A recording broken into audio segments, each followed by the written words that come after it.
Hello, and you're welcome to Global Business Insights, where we keep you informed on the details behind the latest headlines and data relevant to the business world.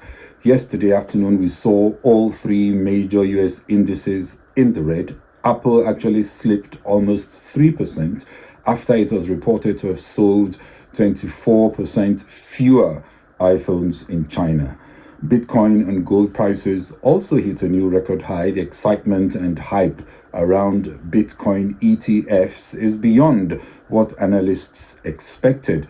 Bitcoin now up more than 60% year to date. Gold is at an all-time high as speculation over a Federal Reserve rate cut and geopolitical and financial risks underpinned a rally.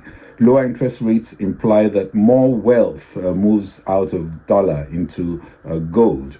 Shares of the giant retailer Target rose 13% after it reported Q4 earnings of $2.98 a share, beating estimates. Ahead of the ECB meeting tomorrow, European stocks, they were cautiously lower yesterday.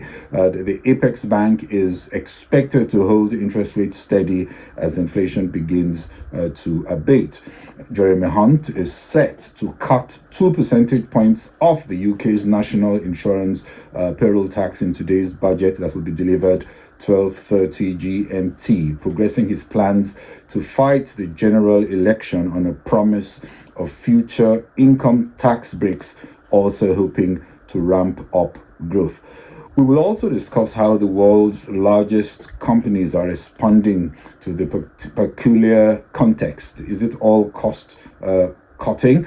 And we also look at takeaways from the ongoing National People's Congress in China.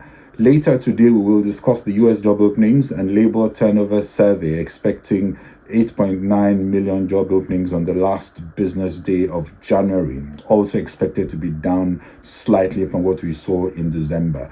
Also later today, US Fed Chair Jerome Powell is expected to continue with a cautiously hawkish tone when he testifies before the House Financial Services Committee later today. And no surprises, as former Deputy Governor of the Central Bank of Nigeria, Kingsley Moghalu, is suggesting that Nigeria should go for an International Monetary Fund facility. We'll offer our own perspectives on why that may not be a bad idea. And in the UK, granted that the likelihood of the budget announced today being a game changer for either the growth or the inflation outlook remains slim, given fiscal constraints, there is still a possibility of waking up the pound if the budget further boosts confidence in the UK economy. We saw the pound attempting a rebound in the last few days, and it has recovered beyond what it was when it plunged in September 2022 with the quasi-Kwarteng budget. As we speak, the pound year to date is up 5.67%, and today it's slightly up 0.01%, even as we've seen this trend of trying to revive the pound in the last week or so, which I guess is a vote of confidence ahead of the budget announcement. Perhaps the announcement would further boost chances of a better economy and a more stable fiscal framework, with debts being much better under control. Meanwhile, let's just look at the most probable budgetary interventions. According to what has been leaked, the government may cut national insurance by a further 2p. The 2023 autumn statement unveiled a 2p national insurance cut for 27 million workers, which took effect in January, while self-employed rates drop in April. Second, income tax rates could be lowered by 1p, or the threshold could be raised. That's the threshold beyond which taxes are paid. Both IMF and the Institute for Fiscal Studies have warned against cutting taxes, although this intervention is probably the most popular one with voters. We could also see tweaking the income threshold to have more cash in the wallet based on child benefit rules. And the government is considering perhaps a new vaping tax as well. We could also see extending of 5p a litre fuel duty cut, which was due to end this month. Increasing air passenger duty for business class passengers has also been mentioned, and we could see an extension or increasing the windfall tax introduced for oil and gas companies in 2022, initially to run till March 2028. The litmus test is if this budget will inspire improvement in citizen sentiment. That is whether people want the government to remain in control, which for now is on the low side. While at the same time, it should pass the sniff test of markets and watchers like the IMF and convince business that this is not another round of short-term tinkering that could worsen inflation. It doesn't help that the latest numbers in the previous quarter show the UK to be in an economic recession. BHP, the world's biggest miner, recently announced a major restructuring of its global business. We will see several specialist teams disbanded in a bid to cut costs and simplify operations. Citibank also announced the most disappointing results in Q4 on the back of a major restructuring, leading in the losers in the S&P 500. They missed earnings by minus 1,161.5% of what was projected in the last quarter. Citigroup has also just hired Viswas Raghavan away from JP Morgan as its new head of banking, part of the big corporate restructuring that's ongoing, which has included 20,000 layoffs and has cost over $1.8 billion. There are three compelling trends when we look at what global corporates are doing differently, noting that different sectors are impacted also differently by the shocks, and the potential for any augmentation or automation by new technologies is also different. For example, banking is more likely to be extensively impacted, with almost 75% of all work being well suited to the new digital advances. First trend is the obvious one of aggressive cost cuts, delayering, especially for the larger dinosaurs, driven also by leveraging more dynamic visibility of cost drivers and using new IT tools, including artificial intelligence, to keep costs lower. Second, more than talk, we are now seeing more action on corporate reinvention.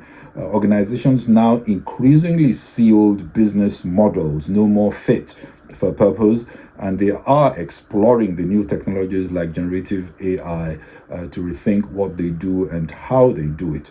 You can call it a transition, as the boom in information technology, communication services, healthcare, and some other sectors is being invested in R&D to scale up tech-driven ideas to improve customer experience and also margins.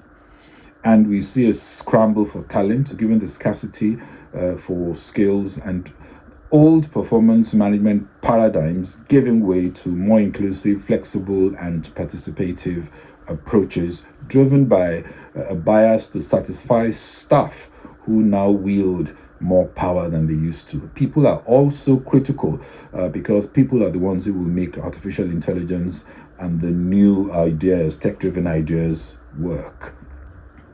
Yesterday, we got business activity in the US services sector still expanding, but at a slower pace in January, as the ISM services PMI inched down to 52.6 from 53.4, also below the market expectation of 53. In China, the Caixin services PMI also unexpectedly dropped to 52.5 in February, as against the January reading of 52.7.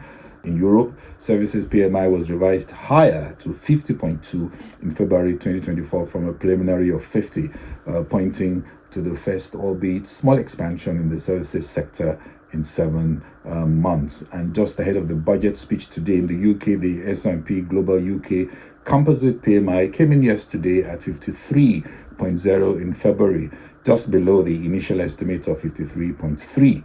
Also a minimal change from January's figure of 52.9. It remains an uncertain recovery across the major economies, but the early signs are clearly positive.